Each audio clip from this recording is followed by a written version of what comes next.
भागवत महापुराण की जय। कृष्ण कन्हैया लाल की जय। राधा रानी की जय। भगवान श्री कृष्ण के सभी भक्तों को राधे राधे, जय श्री कृष्ण। आज मैं आपको सुनाऊंगी भागवत महापुराण में पंचम स्कंद में 20वां अध्याय, अन्य 6 द्वीपों और अन्य लोकों के पर्वतों का वर्णन। श्री सुखदेव जी कहते हैं, हे राजन, अब परिमाण, लक्षण और स्थिति के अनुसार द्वीपों का वर्णन किया जाता है।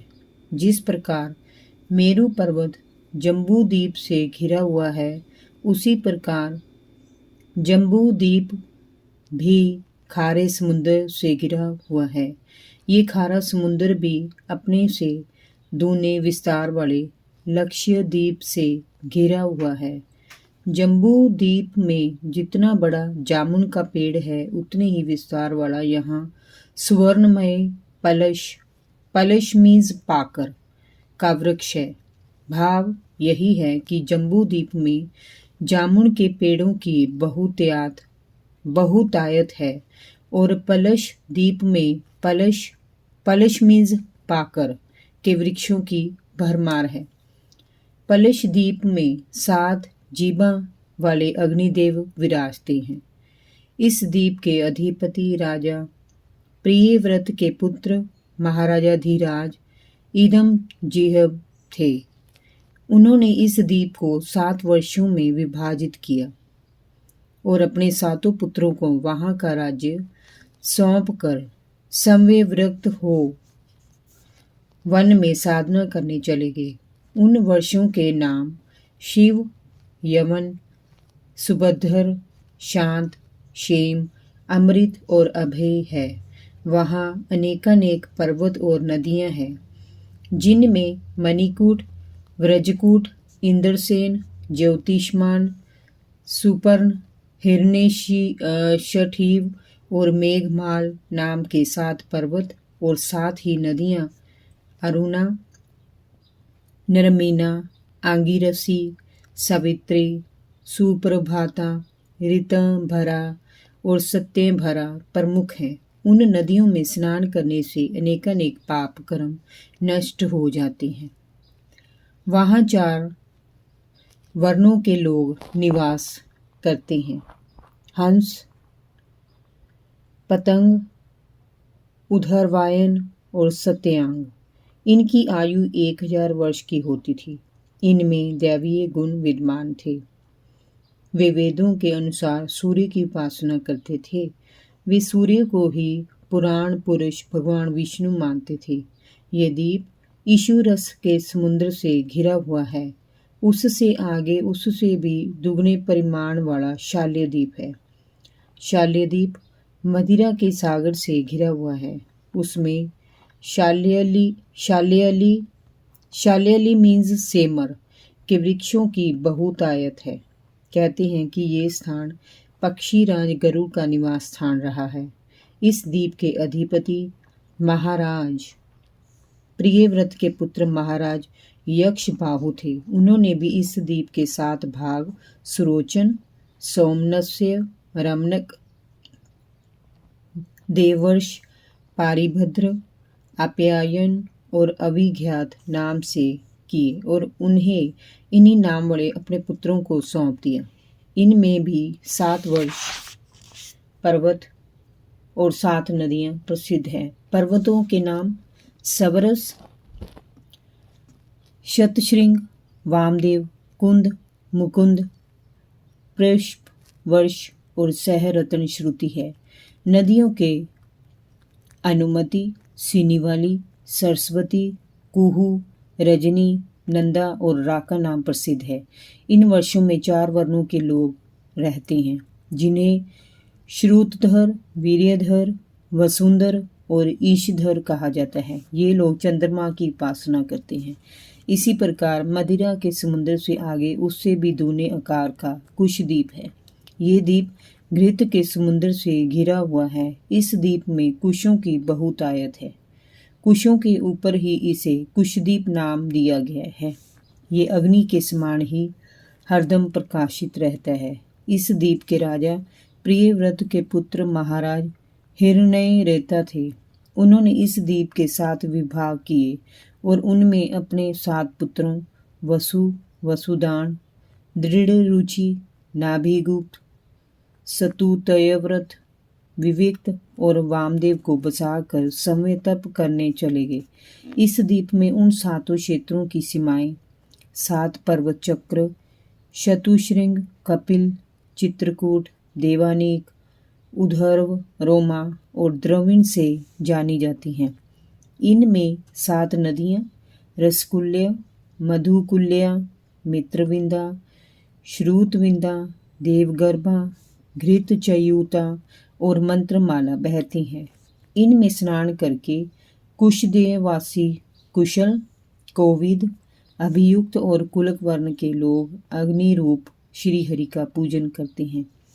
राजन, घृत समुद्र से आगे उससे दुगनी परिधि वाला क्रोंच द्वीप है। ये दूध के समुद्र से घिरा हुआ है। इसे क्षीर सागर भी कहते हैं, जो श्री विष्णु का स्थान है। यहाँ क्रोंच नाम का एक बड़ा पर्वत है, जिसके नाम पर इस द्वीप का नाम रखा गया है।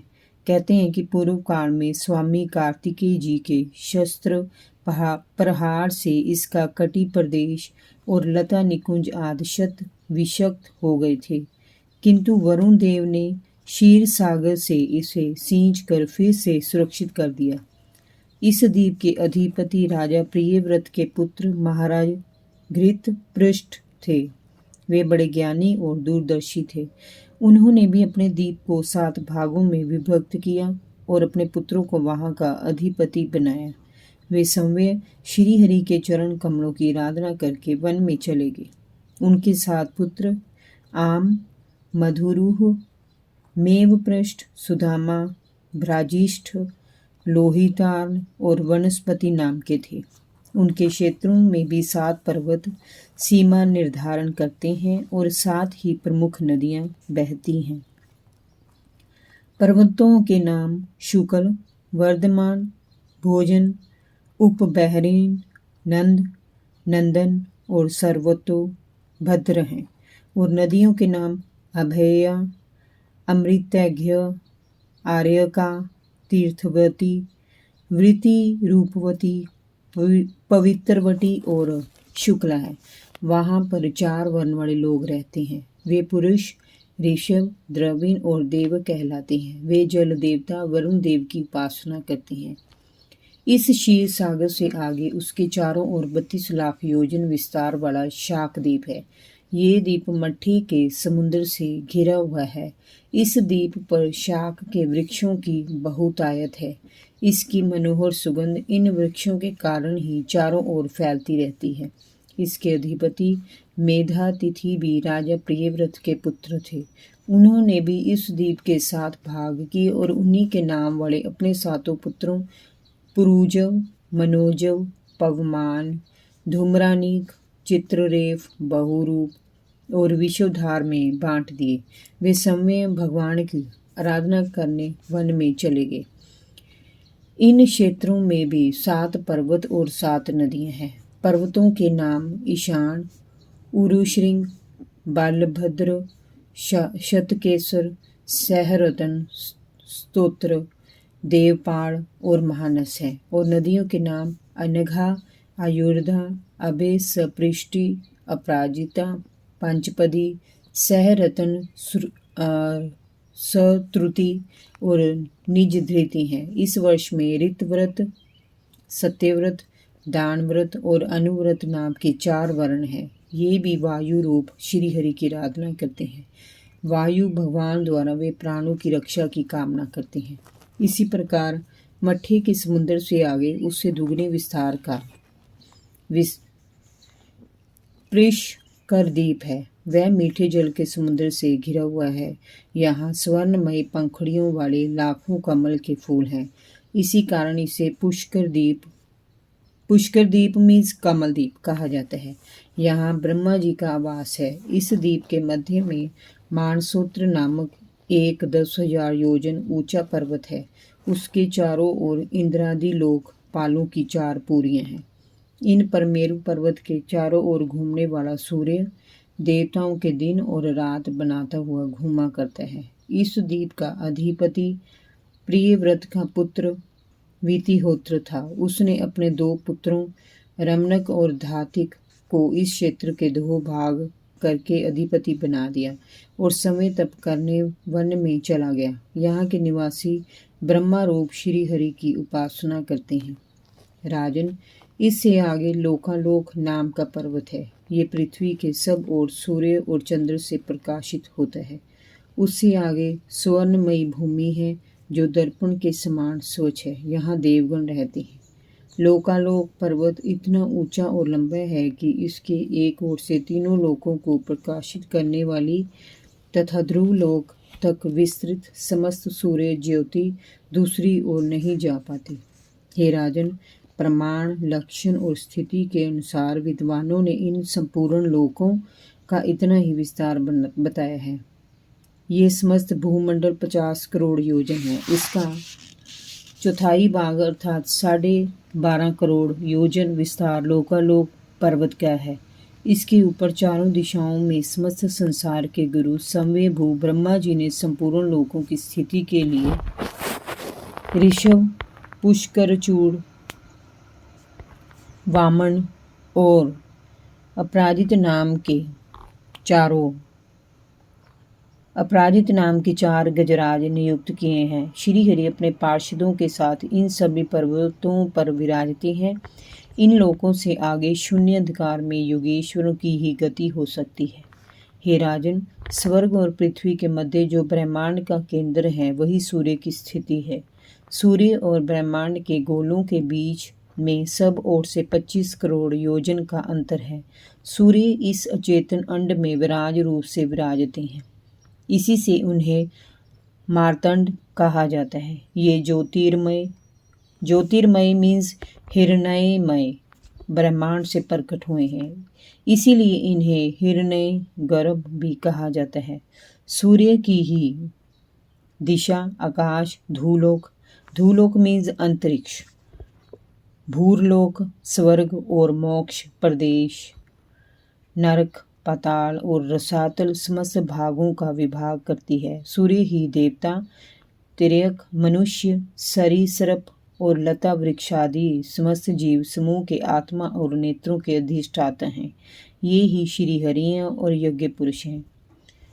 जय जय श्री राधे। भागवत महापुराण की जय। कृष्ण कन्हैया लाल की जय। राधा रानी की जय। भगवान श्री कृष्ण के सभी भक्तों को राधे राधे। जय श्री कृष्ण।